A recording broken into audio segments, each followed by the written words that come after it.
So the inaugural season of the Alliance of American Football kicked off this weekend, and boy, it did not disappoint. I mean, I was going on Twitter and everybody was raving about it on Twitter. A bunch of people that weren't planning on watching it wound up watching it, and they wound up being drawn in and enthused by it and just watching all the games.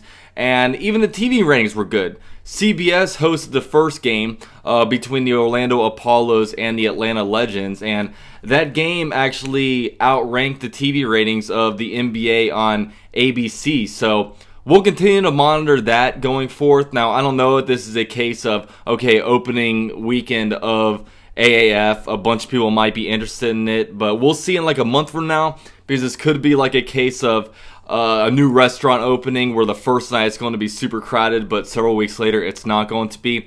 So hopefully these TV ratings keep up so the Alliance of American Football will be successful. So we had 4 games this weekend. The first game was on CBS, like I said, was the Orlando Apollos against the Atlanta Legends, where the Apollos dominated that game, winning by a score of 40-6. The next game was also a Saturday night game, played at the exact same time as the Apollos, where the San Antonio Commanders won by a score of 15-6. And Sunday, this morning, we kicked off a game between the Birmingham Iron and the Memphis Express, where the Birmingham Iron shut out the Express by a score of 26-0. And the final game was on the NFL Network, where the Arizona Hotshots took over the Salt Lake Stallions and beat them by a score of 38-22. So this was a really good weekend of football. In my eyes, the first football I've ever watched after a Super Bowl. So we're going to go ahead and talk about this weekend right now.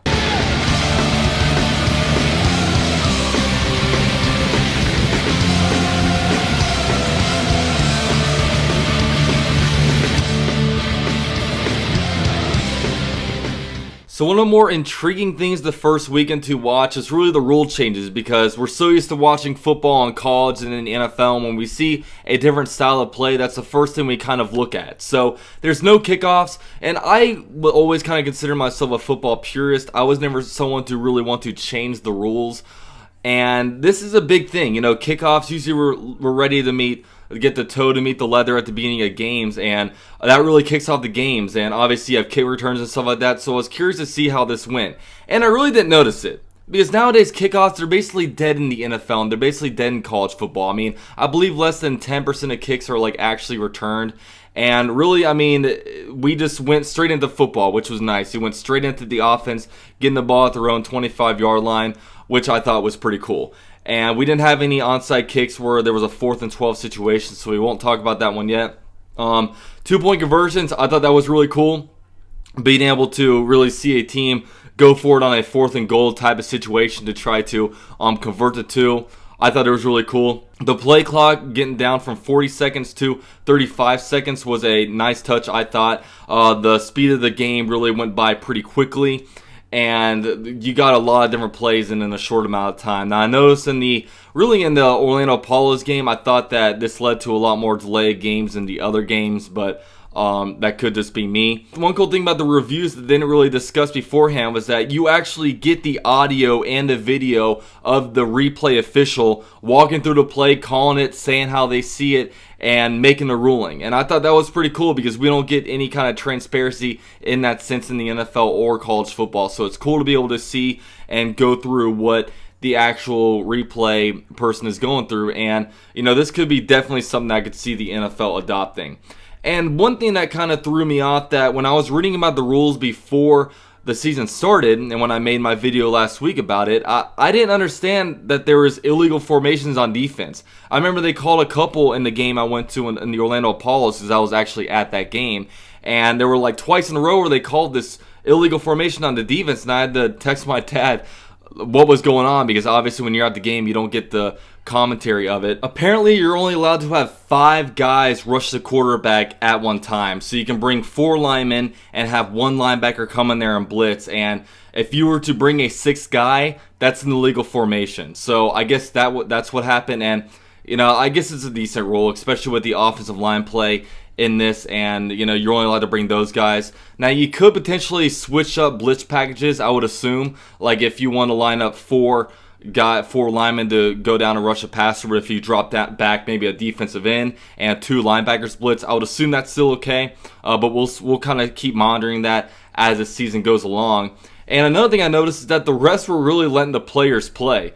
The very first, really in the first 5 minutes of the AAF kicking off, you saw quarterback Mike Brovovsky, or whatever his name is, for the San Diego Fleet, just get his helmet knocked off by linebacker Sean Washington of the San Antonio Commanders, and that was nasty, and that was really cool. I mean, his helmet popped off, and that's what people love about football. It led to a turnover, so the guys were letting the players play, and it seemed like there were a lot less flags and a lot less stoppage of plays in this league, which is always pretty cool. Now, one little gripe I have is, what the hell are the refs wearing?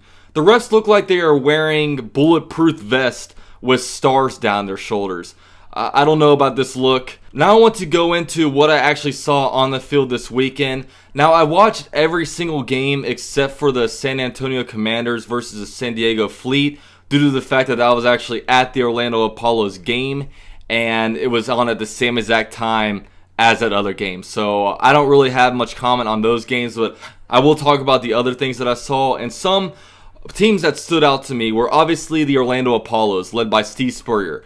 Steve Spurrier was doing a fantastic job on offense, really airing the ball out, doing a lot of motions, misdirections, a lot of crossing routes and stuff like that. Really good in the pass game, and also the run game was also really good balance. I mean, it looked like they were really setting up the run with the passes. They would throw, and all of a sudden they'd be able to run it up the gut with Hakeem Hunt, who all had a good game. Now, Garrett Gilbert, the quarterback of Orlando Apollos, did really well. Now, I wasn't able to find box scores for these games, so I don't know if these stats are on target. I just kind of got it from finding different Twitter sources, but Garrett Gilbert had 2 passing touchdowns, 1 rushing touchdown, and even a receiving touchdown off of a Philly special, which they called an Orlando special, which was pretty cool to see.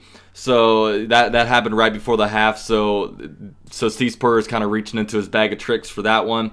Hakeem Hunt, the running back, had 7.6 yards per carry. Jalen Marshall, 51 yards, 1 touchdown. Linebacker Terrence Garvin had 2 interceptions, and one of those returned for a touchdown. So all that was really good. And on top of all that, just a suffocating defense. Had their Atlanta's quarterback Sims just super uncomfortable. They were constantly in the backfield, and they were constantly making plays. And this game started off really close, but then Orlando pulled away with a 40-6 victory, so they won in dominating fashion. Now, another team that stood out to me was the Birmingham Iron, who wound up destroying the Memphis Express, actually shutting them out. And one impressive player was Luis Perez. Now, Luis Perez is kind of an underdog story. I mean, he didn't really play much football in high school. He wound up almost accepting like a bowling scholarship or something like that. He learned how to play quarterback from YouTube, and he was phenomenal this game. I mean, he looked like he could potentially be a decent NFL quarterback. He spent some time with the Rams this offseason. No, he had a total of 252 yards passing, and he just completely, if you compare Luis Perez versus Christian Hackenberg that game, they look like they were in different leagues. I mean, Luis Perez looked fantastic, which is what you want to see. You want to see good quarterback play. You want to see future like Mark Bulgers or Kurt Warners in here that could turn into future NFL stars. Another player that stood out was their wide receiver, Quinton Patton. He had 109 yards receiving with 2 receiving touchdowns. Jamar Summers had 3 pass breakups with 1 interception and 1 forced fumble. So it's looking like in the Eastern Conference, the Orlando Apollos and Birmingham Iron will most likely be at the top of the conference. And I mainly say that just because the Atlanta Legends and the Memphis Express look completely lost out there. And just the quarterback comparison is just a lot better for the Birmingham Iron and the Orlando Apollos than the other guys I mentioned. And the last team I want to talk about is the Arizona Hotshots.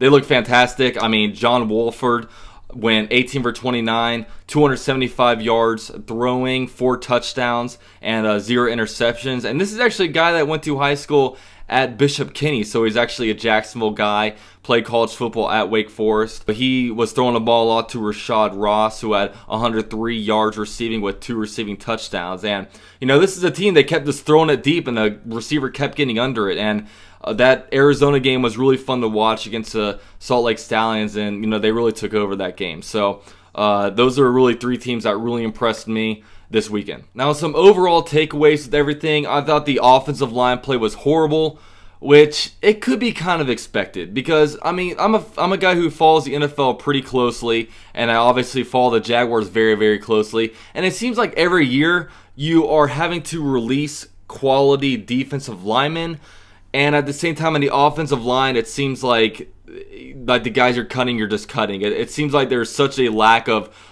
quality offensive linemen in this league today, and that has a lot to do really with college football nowadays. I mean, every team basically runs a spread offense now, and offensive line play gets worse and worse every year. But hopefully with this league, the offensive line play can improve because they're playing in pro-style sets. They're finally getting some reps in these type of systems, and I really hope that this could potentially make offensive line play in the NFL better, as more players that are coming into the league aren't used to as much playing a spread offense, but they are used to playing more of a pro-style set like they're playing in the AAF today. So we'll continue to see the offensive line play as the defensive line just seemed to be dominating the trenches this weekend. And I thought the quarterback play was actually pretty good. Now, people are going to look at, Sins for Atlanta sucked. Hackenberg was terrible. But I'm looking at more of the guys that could stand out. I mean, Gilbert looked like he belonged in the NFL. And he actually, had a little bit of playing time this year for the Carolina Panthers in Week 17.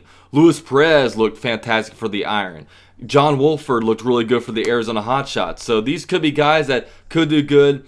And, those are 3/8 of the starting quarterbacks in the league. So hopefully we see some other quarterbacks play pretty well. I would think it'd be getting better, just especially along the offensive side, just because training camp for these teams started January 4th. So these guys have only been together playing for about a month. And it takes a longer time for offenses to get gelled together than defenses. So, I think the play will get a lot better as the time goes along. I thought skill players were a lot of fun to watch. I saw some, a tight end for the Birmingham Iron hurl a guy. I saw someone for the Arizona Hotshots one-hand catch a play. I saw a bunch of good deep balls. Some, also really impressive interceptions out there. Even they'd had a Philly special where a wide receiver threw a touchdown pass. So I thought a lot of that was fun to watch. And the overall thing I do want to talk about, which was really, I was skeptical of going into the league, was how was the quality of football going to be? I thought it was really good. I thought this really looked more like professional football than college football. You're getting a bunch of players that are out here with a second chance, and I do hope the games going forward may be more entertaining in the sense of maybe scores going back and forth when it comes to one team leading, then they're behind, then they're leading again. Hopefully some more back and forth in the scores, as it seemed like this weekend teams were pulling away a lot, whether it be early or late, whatever. But another thing I look at is, a guy like Denard Robinson. He's the backup running back for the Atlanta Legends. And I look at him. In college, this guy was tearing every team apart. I mean, this guy was fantastic at quarterback. He was setting the college football on fire. In the NFL, not so much. He was not a very good NFL running back. And in this league, he was more along the lines of how he was playing in the NFL than definitely when he was playing in college. So, that's a good example of where it's more shifted. I kind of use that Denard Robinson factor to do that. But yeah, I mean, this league, I'm really excited about it. Let me know what you guys thought of the league this weekend. Were you guys impressed? Are you guys going to be watching going forward? And, what's your favorite team? Leave some comments down below. I want to get some feedback on this league. And if you guys can, man, be sure to like the video, subscribe to the channel if you guys haven't already. And this is UC Jaguar with GenJag.com, and I'm out.